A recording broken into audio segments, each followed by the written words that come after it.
أشهد أن لا إله إلا الله وحده لا شريك له إله واحدا ربا شاهدا وحده مسلمون. بسم الله الرحمن الرحيم. السلام عليكم ورحمة الله وبركاته. الحمد لله الذي هدانا لهذا وما كنا لنهتدي لولا أن هدانا الله. الحمد لله رب العالمين حمدا يوافي نعمه ويكافئ مزيدا. أشهد أن لا إله إلا الله وحده لا شريك له وأشهد أن سيدنا محمدا عبده ورسوله. اللهم صل وسلم على سيدنا محمد مفتاح باب رحمة الله عدد ما في علم الله صلاة وسلاما دائمين بدوام ملك الله وعلى آله وصحبه عدد كل ذرة ألف مرة.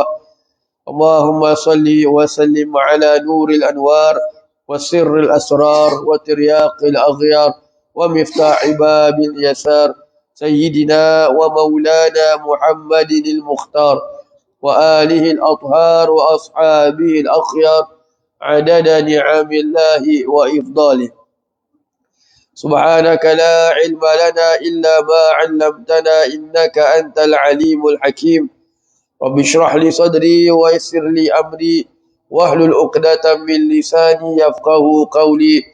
أستغفر الله العظيم الذي لا إله إلا هو الحي القيوم وأتوب إليه. أما بعد. Alhamdulillah, kita kembali pada pembacaan kitab Safinatun Najah, di mana pada minggu yang lalu telah kita menyelesaikan membicarakan berkenaan dengan syarat-syarat pada membaca takbiratul ihram ataupun syarat-syarat sahnya takbiratul ihram. Maka pada hari ini kita akan menyambung pada bab yang baru berkenaan dengan syarat-syarat membaca surah Al-Fatihah ataupun syarat-syarat sahnya surah Al-Fatihah. Baik, bismillahirrahmanirrahim. Faslun syurutul Fatihati 10. At-tartibu wal muwala. Fasal syarat-syarat membaca surah Al-Fatihah itu ada 10. Iaitu syarat-syarat sahnya. Yang pertama, at-tartibu, iaitu tertib. Di antara syarat-syarat sahnya membaca surah Al-Fatihah, hendaklah ia dibaca mengikut tertib yang telah diletakkan di dalam Al-Quran ataupun mengikut susunan dalam Al-Quran. Maka jika mana ia mendahulukan ayat atau menyongsangkan ayat, jika mana ia menyongsangkan ayat, dibacanya itu dengan sengaja dan dia tahu itu bersalahan, berlawanan dengan tertib surah Al-Fatihah, maka batal sembahyang dia. Tetapi jika mana ia tidak sengaja ataupun dia tidak tahu, maka yang hanya batal itu surah Al-Fatihah hanya sahaja, bermakna dia tinggal ulang saja. Tinggal ulang saja surah Al-Fatihah tersebut. Jadi jika mana, saya ulang sekali lagi, jika mana ia menyongsangkan ayat, dia lompat, ayat pertama dia lompat pergi pada ayat ketiga, pergi pada ayat kedua dan ayat ketujuh dan sebagainya, jika mana ia buat dengan sengaja dan dia tahu bahawa itu menyongsangkan ayat surah Al-Fatihah, maka batal sembahyang dia terus. Dan jika mana ia tidak tahu ataupun tidak sengaja kerana lupa dan sebagainya, maka ia tidak membatalkan sembahyangnya, tetapi hanya membatalkan Al-Fatihahnya sahaja. Bermakna dia kena ulang balik. Harus untuk dia ulang balik bacaan surah Al-Fatihah itu. Ya, ini jelas. Kemudian wal muwalatu, dan berturut-turut. Hendaklah membaca surah Al-Fatihah itu dibaca dengan berturut-turut. Jadi bila habis ayat pertama, langsung disambung dengan ayat yang kedua. Habis ayat kedua, sambung pada ayat yang ketiga dan seterusnya. Dia tidak boleh ada diselang-selikan dengan perkataan yang lain, walaupun sedikit. Tak boleh tiba-tiba tengah baca Al-Fatihah, tiba-tiba dia sebut subhanallah. Tiba-tiba dia selangkan dengan Alhamdulillah. Baik, ini dengan berniat untuk memisahkan bacaan tersebut, dengan diletakkan pemisah. Tetapi jika mana dia itu adalah seorang makmum dan sampai pada tempat yang disunatkan untuk dia membaca zikir yang lain, maka Al-Fatihah itu tidak terputus. Contohnya, dia membaca, contohnya ketika mana si imam tu sedang baca amin. Dia masuk sembahyang, dia terus baca Al-Fatihah. Dia tak tunggu imam baca, dia terus baca Al-Fatihah dia. Sedang dia baca Al-Fatihah, tiba-tiba imam baca amin, maka dia boleh berhentikan bacaan Al-Fatihah dia, sambung, ikut sama-sama baca dengan imam, baca amin. Maka dia tidak memutuskan bacaan surah Al-Fatihah dia itu. Jadi lepas dia baca amin, dia boleh sambung balik apa yang dia belum selesai daripada surah Al-Fatihah dia itu. Namun, kalau kita mengikut kepada aturan ataupun tartib ketika melakukan sembahyang berjamaah, jika mana seorang makmum itu membaca Al-Fatihah sebelum imam selesai membaca Al-Fatihah, maka disunatkan bagi si makmum itu untuk ulang kembali Al-Fatihah dia setelah imam selesai baca Al-Fatihah. Kenapa? Memang kita kata, ustaz, kan Al-Fatihah itu dah kira ukur wajib. Dah baca sekali bermakna dah lepas tanggungan baca Al-Fatihah. Betul. Tetapi bab ini sebenarnya ada khilaf ulama. Ada ulama mengatakan tidak sah bagi makmum untuk baca Al-Fatihah melainkan sesudah imam selesai baca Al-Fatihah. Jadi untuk play safe lah, berjaga-jaga, disunatkan untuk dia ulang kembali bacaan Al-Fatihah itu. Sama juga kalau orang itu sembahyang duduk. Dia sembahyang duduk. Tiba-tiba dalam keadaan duduk itu dia dah baca Al-Fatihah, dia dah baca surah, datang kesihatan dia. Bila dia dah sihat, maka dia wajib berdiri. Dia tak boleh teruskan duduk. Dia tak boleh terus dah alang-alang rakaat keempat ni aku duduk teruslah, tak sah. Bila dia sihat, wajib untuk dia berdiri balik. Dan bila dia berdiri balik, sunat untuk dia ulang Al-Fatihah dia. Sunat untuk dia ulang Al-Fatihah dia. So ini satu contoh. Balik kembali berkenaan dengan berjamaah tadi, jika mana si imam baca amin, makmum boleh ikut baca amin dan menyambung surah Al-Fatihah dia balik. Baik. Begitu juga dengan melakukan sujud tilawah. Imam tengah baca surah As-Sajadah, kita pun baru nak start Al-Fatihah. Tengah-tengah kita baca ayat keempat ke ayat kelima, tiba-tiba imam sujud tilawah, asal sujud sajadah. Maka kita kena buat apa? Wajib untuk kita stop Al-Fatihah kita, ikut si imam. Ikut si imam. Kemudian bila imam bangun balik berdiri, maka kita boleh sambung kita punya surah Al-Fatihah. Begitu juga kalau imam membaca ayat-ayat yang menyebabkan kita boleh untuk meminta rahmat kepada Allah Subhanahu Wa Taala, ataupun meminta perlindungan daripada azab, maka ketika baca itu kita boleh sambut, kemudian sambung kita punya surah Al-Fatihah. Tetapi selain daripada keadaan-keadaan yang demikian, yang ini tempat-tempat yang tak disunatkan untuk dia membaca zikir yang lain kecuali dengan menyambung surah Al-Fatihah itu, kemudian dia pisahkan surah Al-Fatihah itu sendiri, maka batal Al-Fatihah itu. Batal surah Al-Fatihah dia. Jadi apabila membaca surah Al-Fatihah, wajib untuk dibaca dengan berturut-turut. Baik. Kemudian sambung kata pengarang sini, wa mura'atu hurufiha. Yang ketiga, dan menjaga huruf-hurufnya. Bermakna ia membaca semua huruf-huruf dia, termasuk huruf hamzah atau huruf alif dalam surah Al-Fatihah, ataupun yang kita panggil dengan huruf mad, ataupun kita panggil dengan huruf mad. Contoh ayat yang kelima atau ayat keempat. Ayat kelima, iyyaka na'budu wa iyyaka nasta'in. Lepas huruf ya tu dia ada huruf alif. Iyyaka. Jadi kalau kita pendek, bermakna kita dah minus alif dia tu.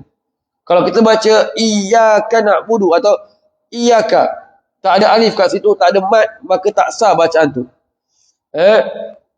Sama juga kita baca dalam ayat keempat, Maliki Yaumiddin. Ini kalau ikutlah, ada sebagian kiraat dia menyebut Maliki Yaumiddin. Ataupun dalam bacaan yang lain, yang penting apabila kita membaca surah Al-Fatihah itu, kita kena jaga huruf dia. Tak boleh suka-suka kita hilangkan huruf dia.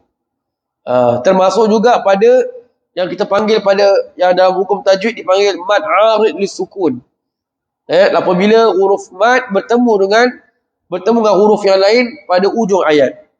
Seperti perkataan Ar-Rahmanir Rahim. So him tu dia nak kena panjang. Dia tak boleh baca Ar-Rahmanir Rahim. Bila dia baca Ar-Rahmanir Rahim, ya tu dia dah buang. Bila buang ya, bermakna tak ada mat kat situ, tak ada panjang, bermakna dia dah minus huruf Al-Fatihah. Satu huruf minus, bermakna the whole ayat tak sah. The whole surah Al-Fatihah tak sah, rukuk tak sah. Dan seluruh perbuatan semayang setelah Al-Fatihah itu, semuanya tak sah. Jadi nak kena jaga.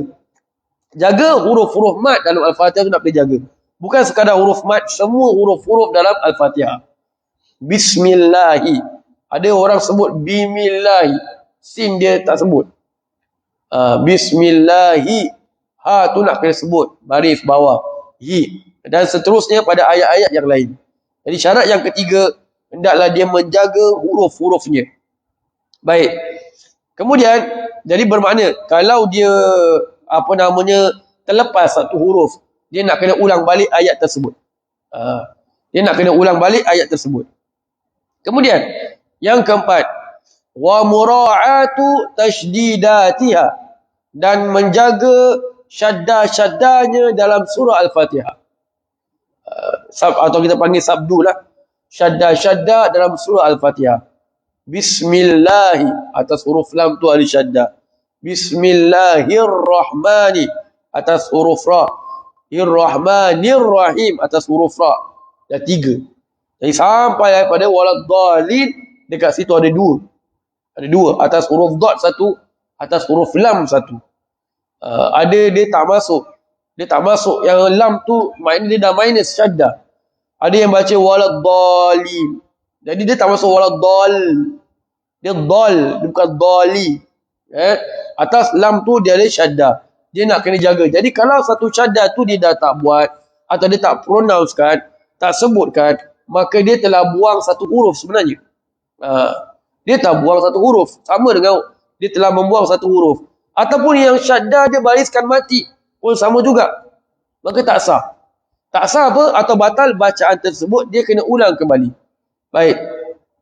Tetapi, kalau benda tu tempatnya itu dibaca sukun atau dibaca mati, kemudian dibaca syadda, maka semayang dia tak batal. Kecuali kalau dia merubahkan makna. Tapi kalau dia merubah baris mati, dia merubahkan yang syadda pergi baris mati, maka definitely tak sah. Subhanallah. Baik. Sambung kata sini. Yang kelima, wa an la yaskuta saktatan tawilatan wala qasiratan yaqsidu biha qata'al qira'ah. Yang kelima, dan hendaklah dia tidak berdiam diam yang lama ataupun diam yang pendek yang dia berniat untuk memutuskan bacaannya tu. Maknanya apa? Apabila dia membaca surah Al-Fatihah, dia tidak boleh berhenti yang lama. Berhenti yang lama ni maknanya apa? Lebih daripada kadar bernafas. Lebih daripada kadar bernafas. Kalau untuk, dan kadar bernafas ini mengikut keadaan seseorang.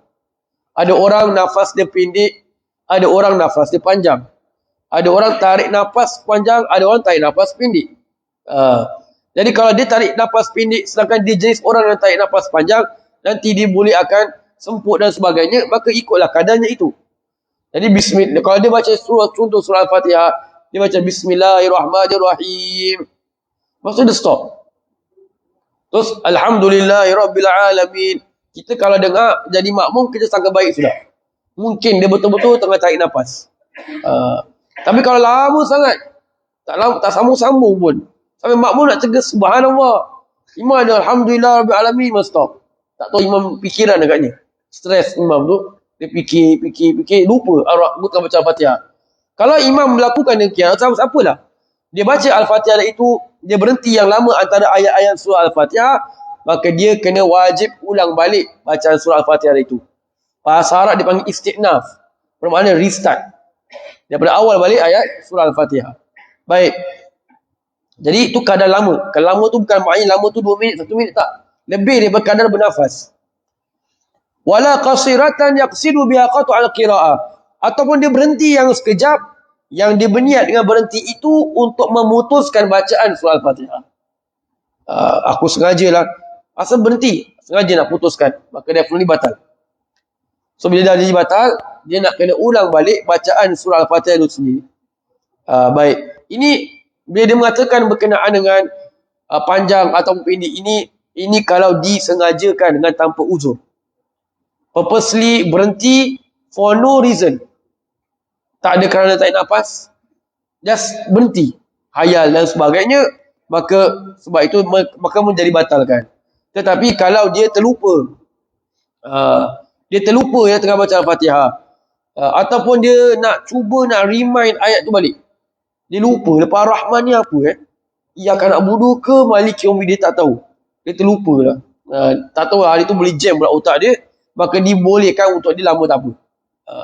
Jadi kita patut cakap tadi, kalau kita jadi makmum dengar imam macam gitu, dengar ni Afsal ni ustaz ni, kenapa Habib ni lama, kita sangka baik sudah, husnuzan, habis hati kita bersih. Kalau kita hati ni tak betul, ni batal ni imam goblok ni bahalul ni imam ni, kita yang susah. Jadi kalau kita husnuzan, senang, kita habis full stop. Oh mungkin dia nak tarik nafas, oh mungkin dia lupa Al-Fatihah, dah habis. Jadi kita relax lah sebenarnya. Kalau kita asyik fikir di masalah ni, the whole 4 rakaat kita akan bingung. Ni apa ni? Pelajar mana ni? Beli certnya, beli ni. Semua macam-macam, semua keluar. Subhanallah. Baik. Wallahu a'lam bishawab. Jadi insya-Allah kita akan sambung lagi membicarakan berkenaan dengan syarat-syarat sah surah Al-Fatihah insya-Allah. Wajib surah Al-Asr dan tasbih kafaratul majlis.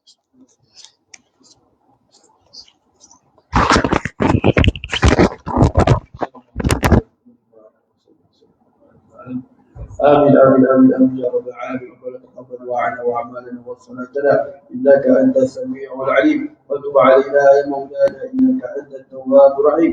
دعواهم فيها سبحانك اللهم وتحياتهم فيها سلام وآخر دعواهم الحمد لله رب العالمين. تقبل الله منا